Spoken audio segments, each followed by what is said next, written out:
California. So, like most of you, I've been sort of feeling the weight of sorrow, the weight of injustice in our world. Now, I am intentional about looking for things that are hopeful and goodness, and I am active in doing things to resist, but I'm 61, and I've been doing this for 45 years. And quite honestly, I find myself asking the question, what can we do that will matter? I feel sometimes like we're outmatched and overpowered, and that greed and fear and hatred is winning, and that we don't have good strategies. Andre touched on it last week, which if you missed his teaching, definitely go back and listen to that. It's amazing. But he was talking about the cognitions of people. And over and over and over again, I find myself asking, what could they be thinking? I don't get it. And then last week, I read this chapter in Isaiah, and it kind of gave me hope. It gave me a perspective. It gave me a different way, not a different way, but it reminded me of the way we should be living our lives. So Isaiah chapter 9 and verse 2, it says, "For the people are living in darkness, and they have seen a great light.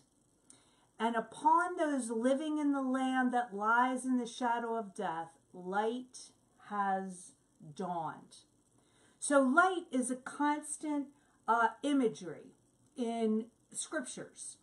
It was actually lights in the sky that the Magi followed that brought them to the Messiah. This is the season where people draw into this concept of following light, to be in awe. And to be in awe, there must be an awareness of something outside of yourself. Dr. Decker Keltner, who's a psych professor at Berkeley, devotes most of his research to awe. And he wrote, "This is what pushes us beyond self-interest and wires us for good. Cultivating awe is part of unlocking the truest sense of life's purpose." So interestingly enough, he did one study where he had students participate in his self-assessment called the 20 Statements Test. So what he did is he had these students, and he had 20 sentences. He told them to say 20 sentences beginning with "I am." So one group did the test while they were facing a full-size replica skeleton of a Tyrannosaurus Rex in the Life Science building on the campus. So these students stood in front of this giant skeleton, this Tyrannosaurus Rex, in the Life Science building on the campus, and they said these 20 "I am" statements, whatever popped into their mind. The other students completed the statements while facing a hallway. So the ones facing the giant T-Rex were 3 times likelier to describe themselves as part of something larger. So they would say, the ones that were facing this giant skeletal of this Tyrannosaurus Rex, they would say, "I am part of the global human race," or "I am part of a social movement." The ones facing the hallway were more self-focused. "I am a soccer player," "I'm a psych major." In Keltner's words, all shifts a person's thinking towards the collective, the bigger picture. It releases the bonding hormone oxytocin, which signals us to move closer to others. Now, this is what we're really looking at, especially in this season, as opposed to maybe drinking too much eggnog or spending too much money, which engages the part of the brain associated with self-interest. The sense of awe moves us outward. Awe is, and when I say awe, I'm saying AWE. Awe is the awareness that there's something bigger than me. One of my favorite quotes, and you've heard me say this over and over. Hey, Lisa, really great to see you. So good to have you with us tonight. One of my absolute favorite quotes is a quote by the man by the name of Rabbi Abraham Joshua Heschel. And what he says is our goal should be to live life in radical amazement. Get up in the morning and look at the world in a way that takes nothing for granted. Everything is phenomenal. Everything is incredible. Never treat life casually. He says to be spiritual is to be amazed. Now, I'm sorry, I'm going to have to do something really quick here because for some reason my cards got out of order. So here we go. So the prophet Isaiah speaks of a great light. And the great light which would illuminate the darkness of Galilee. So this would really make all. This would usher in all. And when Isaiah wrote to the people, they had not yet seen this light that he was writing about. But the coming of this light was so vivid and fixed in Isaiah's mind that he described it as if this light had already dawned. And this was what I was reading this past week in Isaiah 9. The way he describes this light, it fills you with awe. So let us look tonight with awe at a messianic prophecy to see if we can find our way to seeing the light of hope with awe. So the very first thing that we see, is, here we go, now we're good, is this verse in Isaiah 9 and verse 6.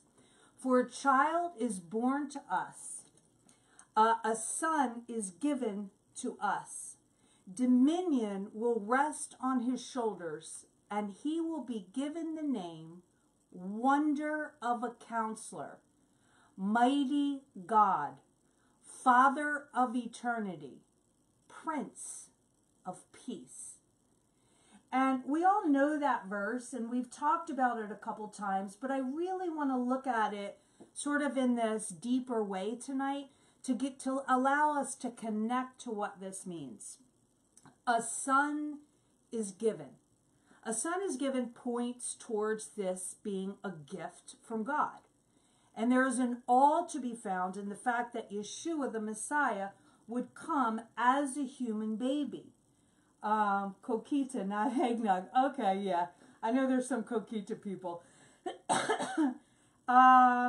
Yes. And you took a Science of Happiness class with him, Alexandra. That's so cool.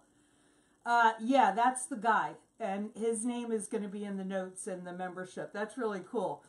Geez, I would love to hear about that class. That must have been amazing. So whenever we look at something as a gift of God, that would definitely fill us with awe, right? So there's awe to be found in the fact that Yeshua, the Messiah, would come as a human baby. Now, I don't know if you've ever thought about this, but look, if Mary didn't feed Yeshua as a baby, he would have starved.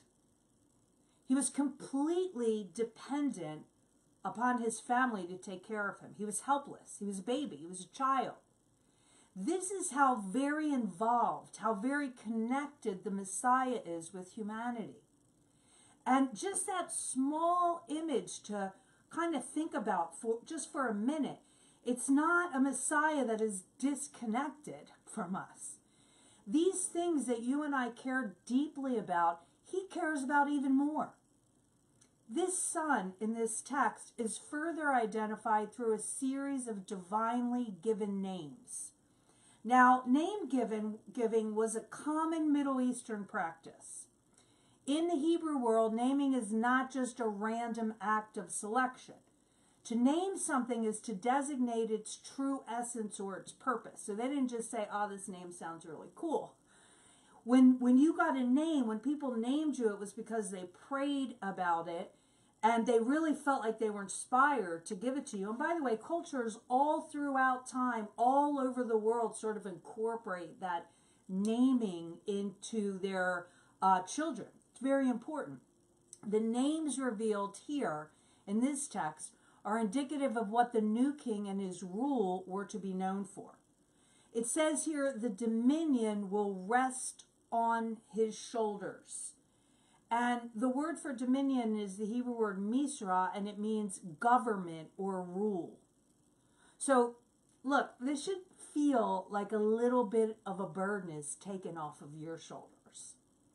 Someone who shoulders the burden, which is the Messiah, who carries the rule on him, which means you're not carrying it. To understand this, we have to look back to look forward.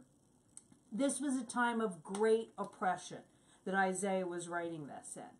Isaiah begins his hope-filled oration by focusing specifically on the people. It is the people who, he wrote, who have been walking in the darkness. There was a gloom so deep that a more telling translation might call it the shadow of death. They lived in a world where the rich get rich at the expense of the poor, all the while telling the poor that they were actually giving them freedom and justice and peace. It was a world of empires and authoritarians. People then, like today, put their hope in religious leaders or politicians, however, to fix their problems. And his way of establishing God's justice and peace on the earth was different, the way of the Messiah. Different than the usual power games and money grabs. Different in source, different in method, and different in effect. And Isaiah cries out, and Luke does too in his story, cries out as well, that it's time for a different kind of world, a different kind of empire. Now, as I go through these names, which are extremely important, I would like for you, if you wouldn't mind, if one really pops out at you and you're really feeling this in this time, if you would share in the comments or give me a thumbs up, let me know why this particular name is just really so important to you. Because we're going to look at 4 of them. All 4 of them are amazing. But one of them may really be important.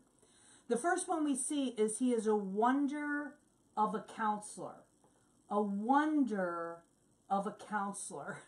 And the Hebrew phrase, the Hebrew word for this is Pele Yoetz. Now, it's kind of worth noting here that in most versions, this is translated as wonderful counselor. And that's how we sing the song, right? Around Christmas time. But it's important to know that there should not be a comma between wonderful and counselor. Okay? This kind of break fits the cadence of Handel's Messiah, but it disrupts the parallelism of the titles in the original language, each of which consists of a noun and a modifier. Pele means a miracle, a marvel, a wonder. It is a word about the extraordinary, the astonishing, the significant. This second term, Yoetz, means not only to counsel and advise, this is really cool, but also to plan and to execute. So both ideas are combined in the same root. So it's not just a counselor like he gives you advice. He advises, but then he also plans and he executes. And again, the beginning there, Pele, with astonishing, extraordinary, and significant power. Both ideas are combined together. The rule is on his shoulder, and this is what he does. So the child that is born to us will be an astonishing and miraculous advisor who will also marvelously execute his plans. Now, as much as I love everyone here and oftentimes have, Alexandra says, I just sang Handel's Messiah. Yeah, I saw your choir was performing. That's great. I think that as much as I counsel people in our group and maybe I give you some good advice and I'll be there with you and I'll be cheering with you, but I can't get in your life and make it happen. That's a supernatural part. And this is what this means, this marvel of a counselor. He actually not only gives advice, he executes it. He is combining God's will with his counsel. Now, this is the opposite of the person telling you what you should do from the sidelines, right? With no skin in the game. This is a person who tells you what to do, who gives you good sound advice because no one knows you more. And then he works with you, orchestrating things around you. Stories like Zacchaeus in Luke 19 kind of show him in this way. He sees right into the situation. He knows exactly what's going on with Zacchaeus, who has ripped the whole city off as a tax collector. And Yeshua speaks into his heart because he sees he's seeking him. And he not only advises as to what to do and where to go, but then he works within the executing of the thing. Now, here's this miraculous part about us working with that. People still had to be engaged in what Yeshua was doing. Zacchaeus had to face down the hatred, and he had to make right what he did wrong. But the wonder of a counselor showed the why and the way through his plan. His name is not two separate ideas, wonderful and counselor. It is a flow of miraculous plan and execution. And that really gives me the sense of awe. Because what that means is that we're not out here trying to figure this out on our own. And I don't know about you, but that is exactly what I needed to hear this week. Ryan says, counselor is not a good enough translation then. Yeah, counselor alone. The word counsel alone is not a good enough translation, which is why it's paired with this word, wonder of a counsel, which is really its full meaning. The next description that we see of him is the description mighty God, which a lot of your texts will have. Mighty God is the Hebrew word El Gabor. El Gabor. So he is a wonder of a counselor, and he is a mighty God, or an El Gabor. Now, some of the meaning of this word is hidden in the construction, because unfortunately most of us don't speak or read Hebrew. But the cool thing that we know about this linguistically is that there are two B's in this word and not one B. And this has a term, it's called doubling the middle radical. And it's a linguistic technique used to add emphasis to the word. So it's kind of like having an exclamation point in the middle of the word, this doubling the two B's. It's similar to how when we text or when we post something in comments and we go, no, right, for emphasis. This is the same kind of context. So this is not just a mighty God. This means extremely powerful. Gabor is a word for someone who carries out exceptional, heroic deeds. And wouldn't you love to think of this counselor that executes the counsel he's giving you as doing heroic deeds as well in our world right now? This is a very unusual name to give a baby. This is a child who is born mighty. And his coming will change everything. One of my favorite quotes is by N.T. Wright concerning this concept. And he writes, the way Jesus Christ exercises his authority, consistent with the nature of that authority, is always through the healing and renewal of human beings. Listen, this description that N.T. Wright gives us is in keeping with these four names. Okay? So he says the way he exercises his authority, consistent with the nature of that authority, because again, the government or his dominion, the dominion is on his shoulders, is always through the healing and renewal of human beings, N.T. Wright says.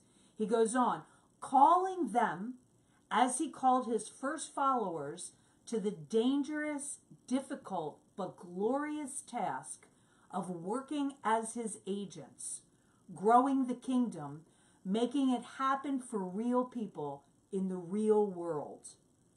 Now, I realized when I read this chapter in Isaiah I lost track of this. And by the way, when N.T. Wright says growing the kingdom, he's not talking about doing an altar call and having people come forward and praying a prayer. What he's talking about is bringing the kingdom onto this planet. So it's his work we do. And again, we lose track of this because the bigness of the need sometimes really overpowers us. He is mighty to save. Do we see him with this kind of awe? And do we see ourselves working with him in this way? Let me see your comments about this and how you relate to this, and maybe if you've forgotten that he is mighty to save. The next name that we see is the Father of eternity. And this is really a cool name.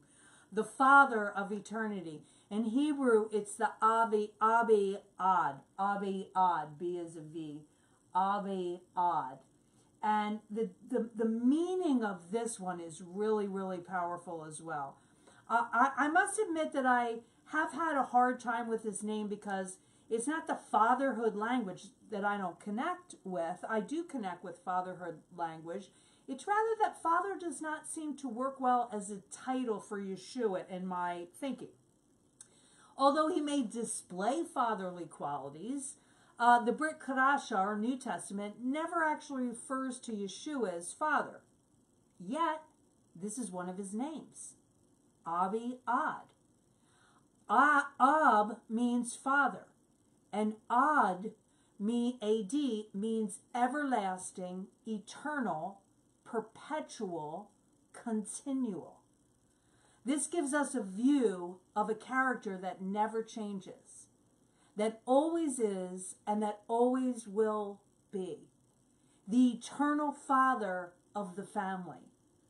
Now, we know in ancient Hebrew culture, the father's responsibility for the welfare of the family and all those who depended upon him include provision and protection and promises like inheritance.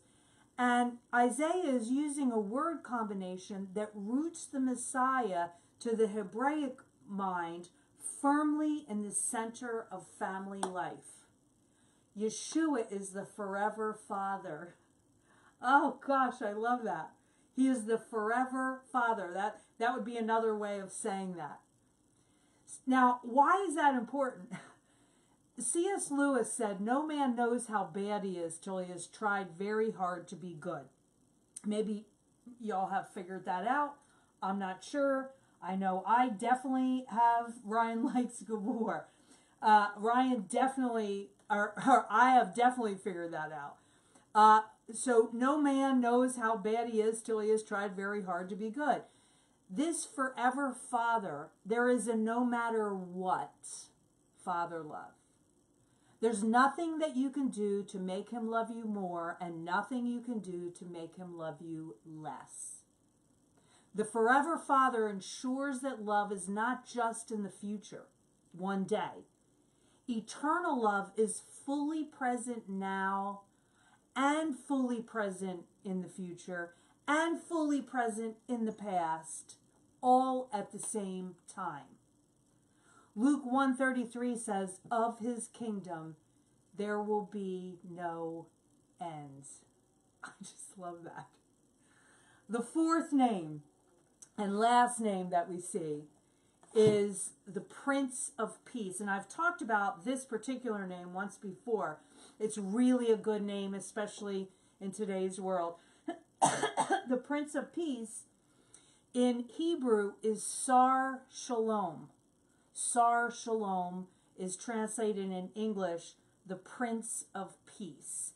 And Prince can be a little problematic with our English word, because it kind of seems like it's lesser than or whatever.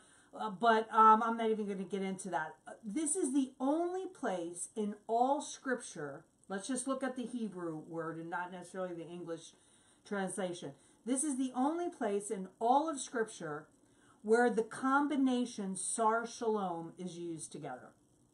Now that makes this unique. And we need to use caution when interpreting that. Because when something is unusual, it means it's very important that we interpret it accurately because it means something. So I want to look at the word picture tonight.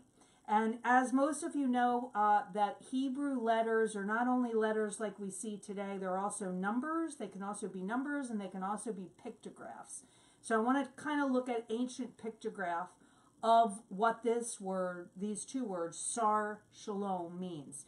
Now we're going to read from right to left, because that's what you do in Hebrew. So from right to left, we're going to first look at the word Sar, and that is spelled with the letter Sheen, which has the ancient word picture of teeth. Here we see the ancient word picture of teeth. Sheen is teeth. And it means devouring. And then we see Resh, and Resh is the ancient word picture of the head. And the letter Resh means head or leader. So the word Sar means strong leader. You see why I have problems with the interpretation of Prince, right? Prince of Peace. The word Sar means strong leader. Okay, that's the actual Hebrew definition. The word peace, which is shalom, which most of us know and have heard me talk about several times, our English interaction with the word peace is problematic when you really look at it with the Hebrew meaning. The word shalom is translated with sheen, going from right to left, sheen, which is teeth, and it means to devour or to destroy. The second letter is the letter lamed, which is a shepherd's staff, the ancient pictograph of a shepherd's staff, and it means authority.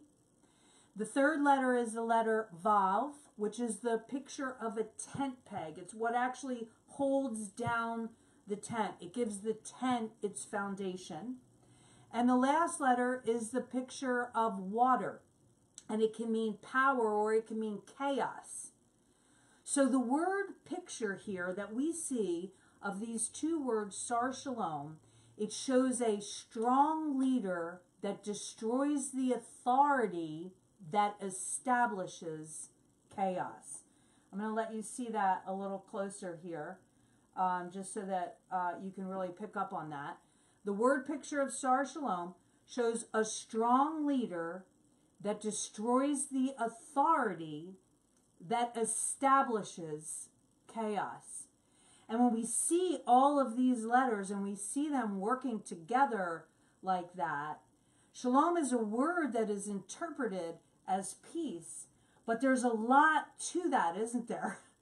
There's a lot of active impact going on here in this word, especially in this phrase, Sar Shalom.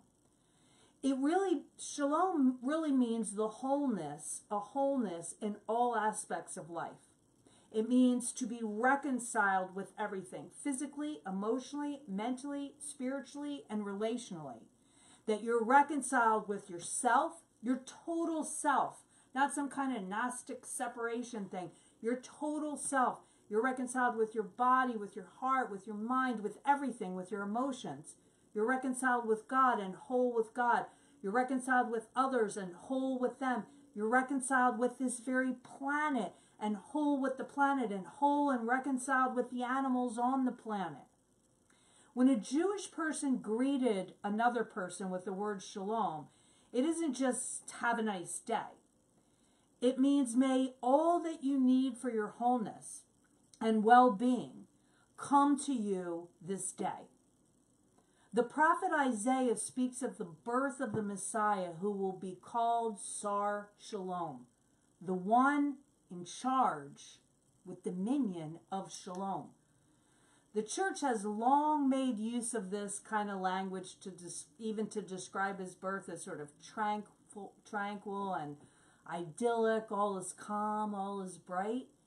And yet the birth of Yeshua is anything but tranquil, because Shalom provokes, which is why there was a massacre of the innocents by King Herod in Matthew 2. Peace, Shalom, oftentimes is a war word.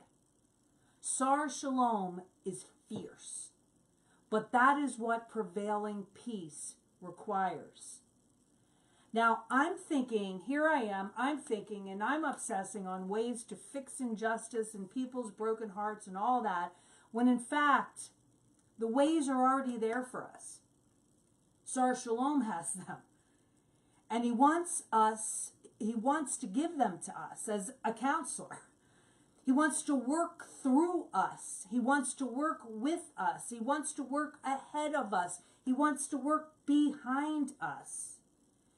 20th century Jesuit priest Anthony de Mello has these really powerful words. He says, in the land of the Spirit, you cannot walk by the light of someone else's lamp. You want to borrow mine. I'd rather teach you how to light your own. And this is so important right now for us.